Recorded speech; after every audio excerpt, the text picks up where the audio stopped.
Conversation மூலயமா நம்ம பார்க்கலாம் அப்படின்னு சொல்லிட்டு ஒரு ஐடியா பண்ணியிருக்கிறேன். இப்போ நம்ம இந்த பிக்சரில் வந்து என்ன பார்க்குறோன்னா ஒரு ட்ரீ, இது ஆப்பிள் ட்ரீன்னு இமேஜின் பண்ணிக்கோங்க. பார்ட்ஸ் ஆஃப் ஸ்பீச்சுன்னு இங்கே ஹெட்டிங் போட்டிருக்கிறேன். இங்கிலீஷ் கிராமர், ஆப்பிள் காய்ச்சிருக்கிறது மாதிரி இமேஜின் பண்ணிக்கோங்க. அப்புறம் ஒரு ஸ்பேரோ வந்து டீச் பண்ணுறாங்கங்கிற மாதிரி நம்ம இமேஜின் பண்ணிக்கலாம். அது அவங்களும் இப்போ இந்த ஸ்பேரோவும் ஃபாக்ஸும் கீழே உட்காந்துருக்காங்க. இங்கே ஃபாக்ஸு அவங்களும் ஒரு சின்ன ஃபன்னி கான்வர்ஸ் பண்ண போகிறாங்க. அது ஒரு டயலாகு, ஓகேவா?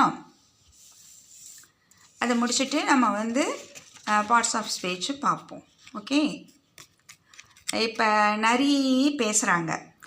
நரி, குருவி, நீ என்ன பண்ணுற? நானே நான் வந்து இங்கிலீஷ் படிக்கிறேன்.